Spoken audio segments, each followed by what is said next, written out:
In today's brand new video, we're doing something a little bit different because I'm going to be running through my top 5 picks for the most anticipated racing games of 2018, including the very highly anticipated Assetto Corsa Competizione.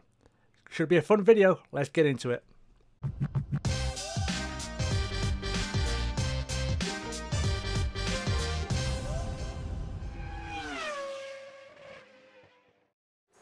What's going on, guys? My name is Basidio and welcome back to the channel, and something a little bit different today because I'm going to be talking to you and talking through my personal list of my top 5 most anticipated racing games for 2018.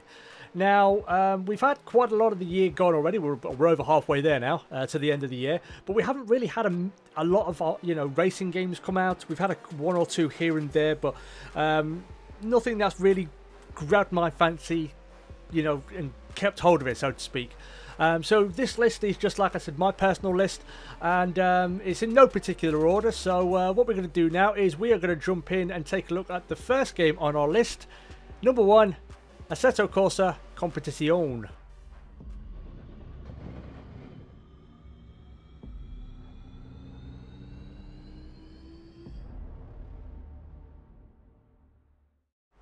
So, Assetto Corsa Competizione, and I'm not quite sure what I'm saying, Competizione, so well, I think that's how you pronounce it and say it, but there we go. Assetto Corsa Competizione is a little bit different. It's not going to be like the first Assetto Corsa game, as this game actually acts as the official game for the Blancpain GT series, so it'll feature all of the cars, tracks, teams, drivers and so on from the Blancpain GT series.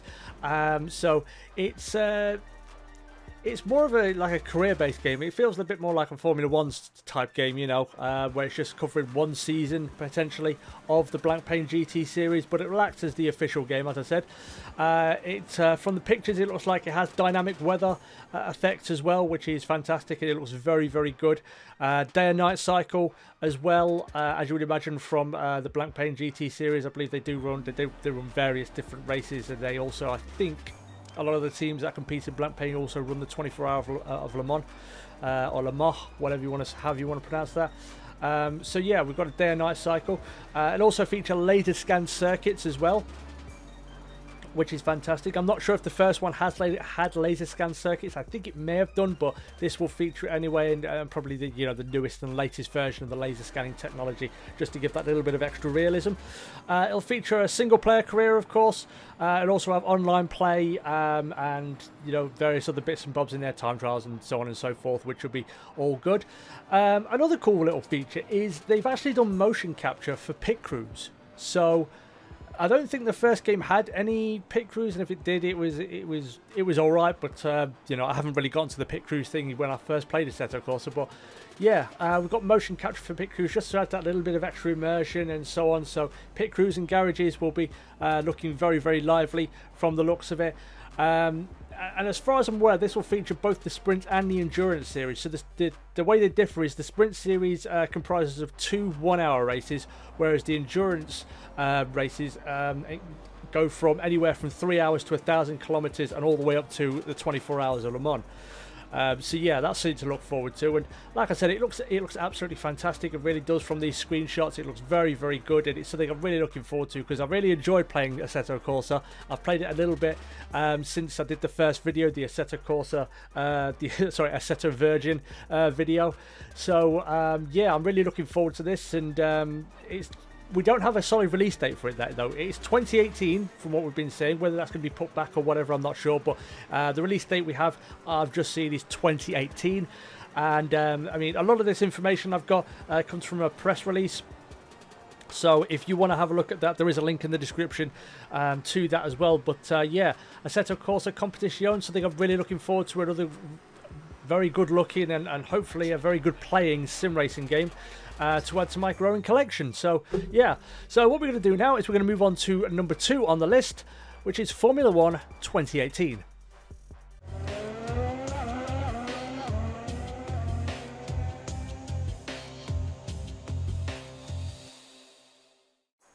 So, on to Formula 1 2018, and I'm really looking forward to this because I'm a huge fan of the Formula 1 series. It is by far and away my favourite motorsport series to watch. I've been watching it for a couple of decades now, and I still absolutely love it. I find it fascinating, and exciting, and enjoyable, and so on and so forth. So, I'm really looking forward to the game because I've enjoyed all of the Codemasters games.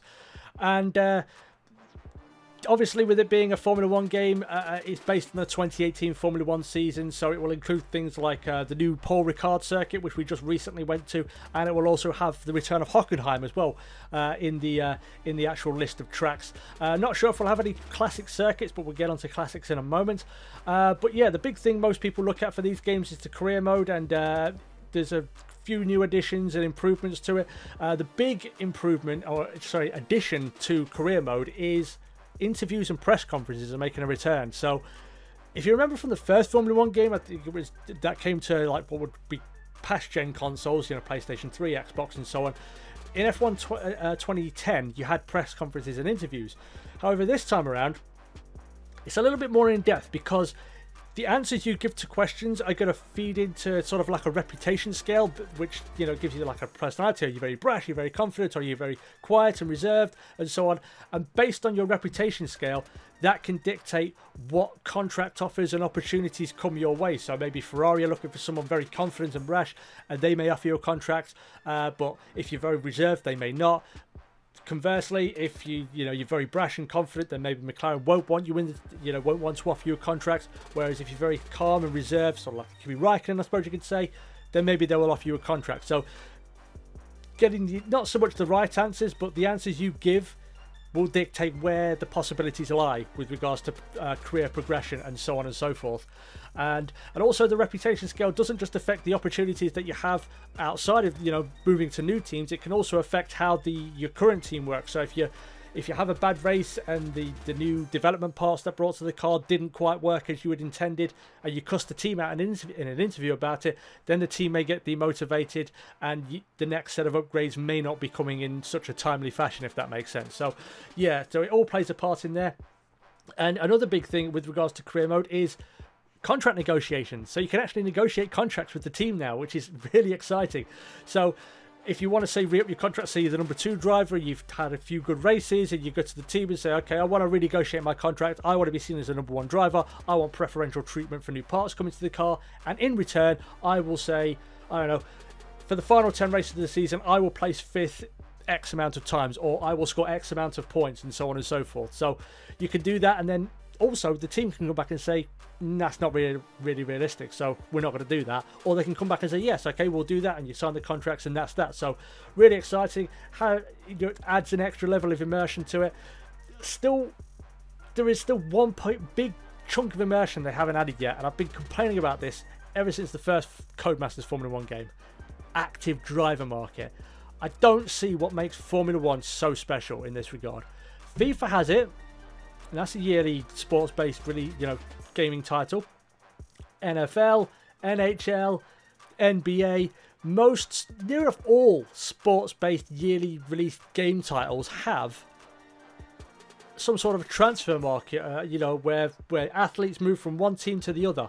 And I've heard the excuses they give. Oh, well, teams own certain, own rights to certain drivers and so on and so forth. So that's why they can't move teams in the game. Well, A, it's a game, and B, Real Madrid own varying degrees of percentages for their players in terms of image rights, but they don't put restrictions on FIFA when it comes to players moving around. So I think that maybe Formula 1 just needs to say, wind its neck in a little bit, okay? You're not special. We love your games, but you're not special as a sport, okay?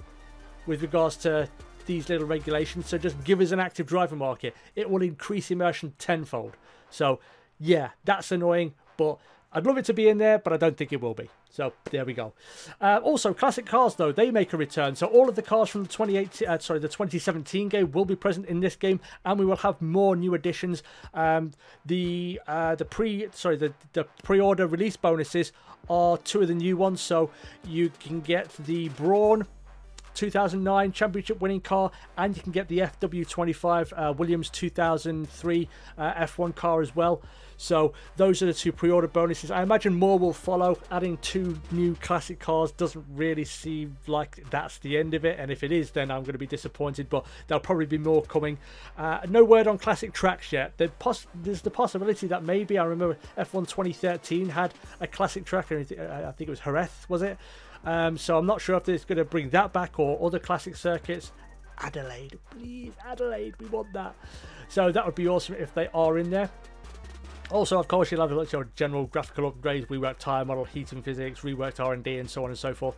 Now, with it being an F1 2018 game, you'll obviously have the halo, but in this game, you can actually remove the center support column, so just to aid visibility, or you can leave it in there if you want, or just get a different view. If you're going from cockpit mode, you may want to remove that, but if you don't want to, you want to go full realism, then you can do that.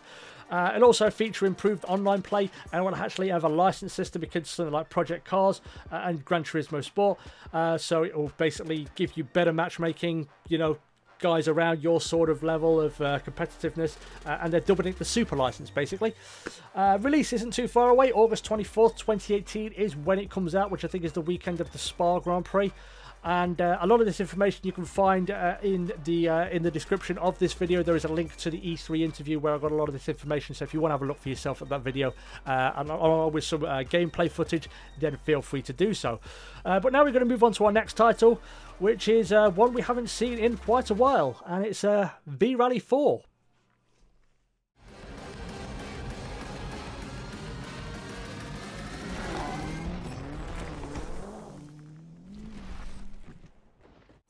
So, on to the third title in our little list, and it's a title or a franchise we haven't really heard much from recently. The V-Rally games were very popular in the late 90s, early 2000s on PlayStation 1 and 2 and the Xbox as well, but we haven't really heard much from them.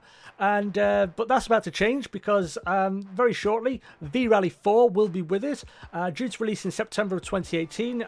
No word on when in September, but it's definitely coming there, so it's not too far away. And I'm really looking forward to it. It looks very, very good. You know, very fun. It has various different types of events in there.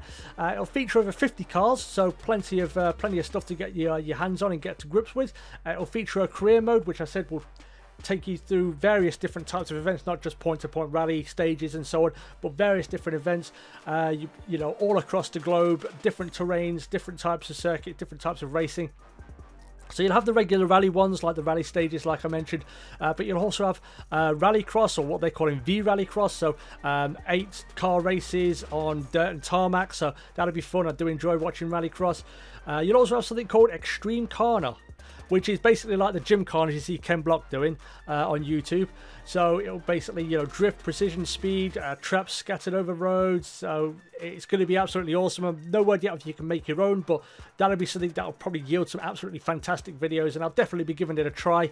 Don't think I'll be any good at it, but I'll definitely give it a try nonetheless.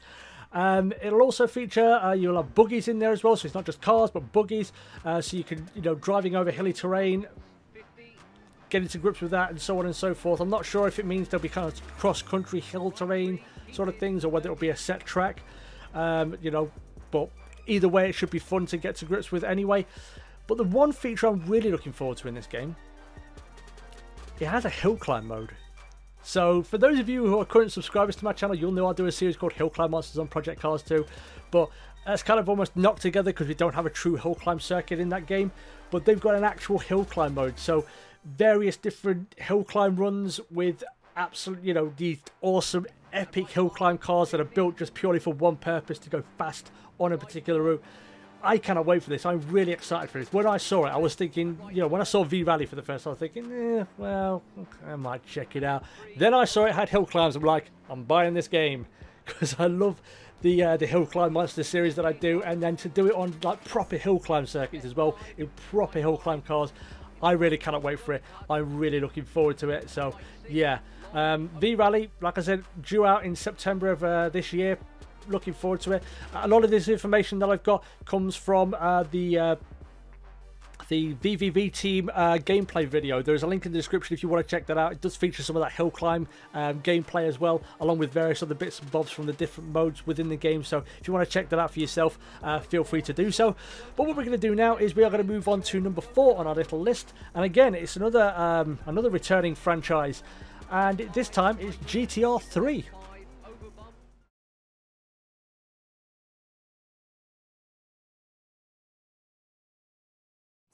So on to the 4th title on our little list, and this is again a returning franchise, a legendary franchise within the sim racing circles, and it's the GTR franchise, and they're coming with their 3rd game, GTR 3.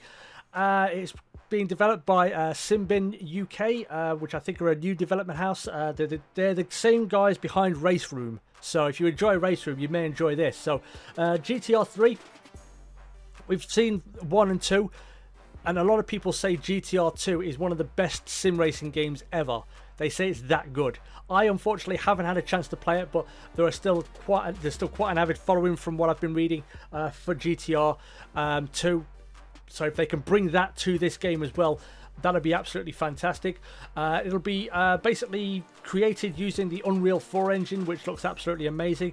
It'll be releasing on consoles and PC. So from what I've been reading, they will try and cater to both. They did mention the Formula 1 games from Codemasters, how they sort of cater towards the simulation crowd and the arcade crowd as well. So I think they're maybe moving away a little bit from pure simulation, just because as much fun as pure simulation games are, there's a very small niche of players. If you expand it, you obviously expand your core player base and you expand your profit. So that's probably why they're doing that. But hopefully they stay true to their simulation roots, I suppose you could say.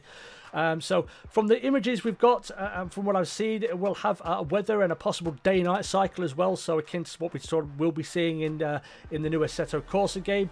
As I mentioned, it'll be releasing in 2018 from the information I've been given, but there's very little info at the moment. There's a link to an interview which happened in January of this year, but since then I've not seen anything new come from it. Now, they did say in that interview that they wanted to have a first playable demo of the game of sorts, with 1 car, 1 track, weather damage, particle system, physics and AI all present within that, about 6 months into the development cycle.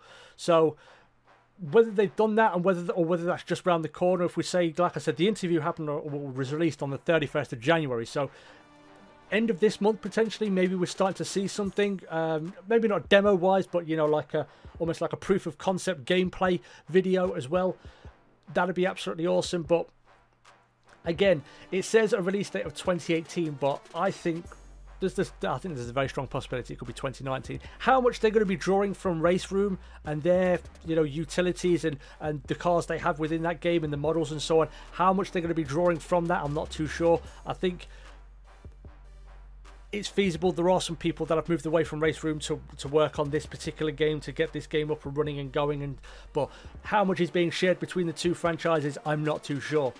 So like I said, there's very little new information with regards to this. If you want a link to that, if you want to read that interview for yourself, there is a link in the description once again, so be sure to check that out. But I'm really looking forward to this.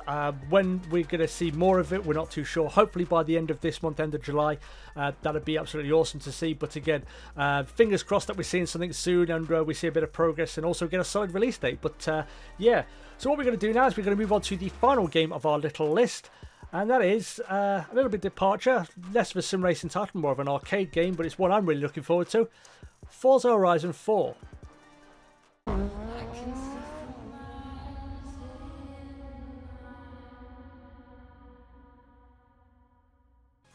So, on to the final game in our little list, and we're moving away from sort of the simulation or simcade sort of titles that we've had so far, onto something that's more arcade all around, I suppose a lot of people would say, and that's Forza Horizon 4. And the reason I popped this on the list is because my first Forza game was Forza Horizon 3 a couple of years ago, and I absolutely loved it.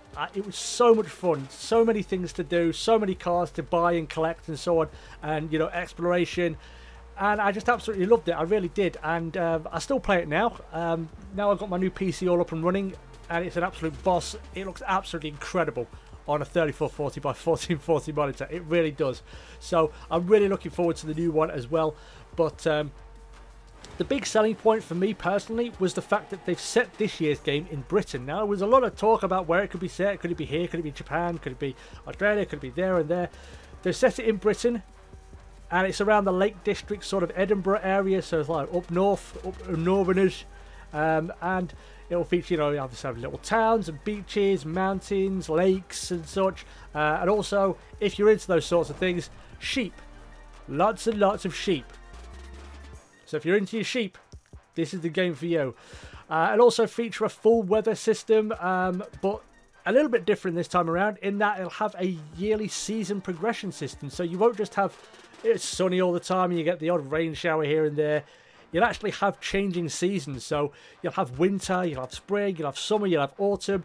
And these seasons as well, as they change, can reveal different parts of the map. So there's a link in the description to a gameplay demo where a certain part of the map has a large lake. In the summer, it's just, you know, obviously just water, it's just flowing, blah, blah, blah. But in the winter, it freezes over, so you can drive over to different areas that are normally inaccessible. So I'm really excited for that on the exploration side.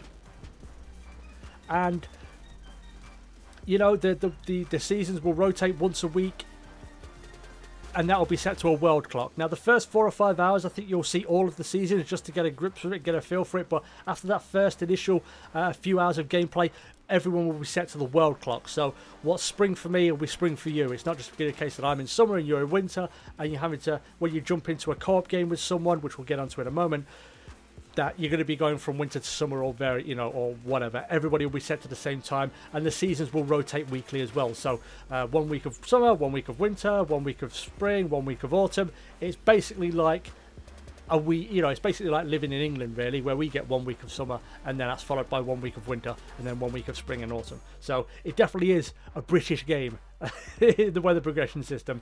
Another big new feature a lot of people have been asking for in previous titles is you can actually buy properties now. So there are going to be 10 houses across the map for purchase. There will also be a festival location, because it wouldn't be Forza Horizon without a festival location. And these houses, they range from little cottages, you know, to all the way up to castles and so on and so forth. And different properties unlock different perks and different new items as well. So I'm not sure if you can buy more. I'm assuming you can buy all of the properties, but depending on what properties you buy, you can unlock some cool perks and items and so on and so forth. And you know, having your own property as well, you can work on your cars there. You don't have to go to the festival location, and it'll make for some really nice photo opportunities as well, because there's a lot of people who love Forza photography. So if you're into that sort of thing, having your own house and maybe able to plonk 2 or 3 cars on the driveway and take a picture, that's something you'll be really looking forward to as well. Another thing that sort of ties in with the actual the buying of property is there's actually something now called the Horizon Stories, I suppose you could say. It's where you can take on basically different jobs within the game itself. So that can range from like a taxi driver or a stunt driver, all the way up to, say, a car magazine host like in Top Gear. You or I or anybody else who buys this game could be Jeremy Clarkson, and who doesn't want to be Jeremy Clarkson? Don't answer that, it's rhetorical. So but there we go, guys. That is my top 5 list. Now, there were a couple of notable mentions that didn't quite make the list. The first one is Wreckfest. Now, you've already seen a video from me, and there will be more coming this week from that game. And the only reason I put it in the notable mentions list is because a lot of people are looking forward to playing it on consoles, and it is coming out, and I'm really looking forward to trying it on console as well, just to see how it stacks up against the PC version. But more so because the majority of my friends play on consoles, so if they get it, then I'll definitely get it on PC so I can play with them, because as much fun as it is to play in like a career mode sort of setting, playing it with friends, just ramming the hell out of each other, not in that way, it's going to be a lot of fun. So that's it to really look forward to. And the other notable mention that didn't make this list, it was very close to making this list, but it didn't quite make it, is the Dakar 2018 game. Now, we've seen a few screenshots here and there of the game, and I think we saw a little bit of like a trailer footage a little while back. We haven't seen much information recently, or at least I haven't seen any information recently about it. But it is something I'm looking forward to, because it's going to be a very different type of game. You know, we've got rally games, we've got sim racing games, but nothing has ever really come close to providing that sort of simulation. The Dakar Rally, probably one of the most intense races ever created, and it'll feature all the different cars and trucks and bikes within the season as well. So you're not just going to be tied to doing one particular type. You can play the entire thing through in trucks and then do it in a car and then on a bike as well. So it's looking really good, and from what I've been reading, again, it falls more on the simulation side as well. So again, that's something that's going to be interesting and something I'm definitely looking forward to. But like I said, I had to chop the list down to 5, and this only didn't make the list because Forza is set in Britain, and I really enjoyed the Forza Horizon 3. So it was a chock-up between these two, but this is the one that just gets bumped down to a notable mention. But if you are interested in seeing more, then you can also obviously Google it and see what's out there in terms of information. But yeah, there you go, guys. That's the end of today's video. So thank you everybody so much for watching. If you enjoyed this video, would like to see more content from myself, then make sure you hit that like button and subscribe. Also, be sure to check out the description. As I said, there's lots of information down there, links to various articles and videos as well for the games that I've mentioned. If you want to check that out, then you can do. And also, don't be afraid to leave a comment down below if there's any games you think I've missed or any games you think should be on that list, and so on and so forth. Always happy to hear from you guys. Let me know what you're looking forward to game wise and what you're not looking forward to. Always happy to hear from you. But once again, guys, thank you everybody so much for watching. Stay cool, and as always, I will catch you in the next video. Peace.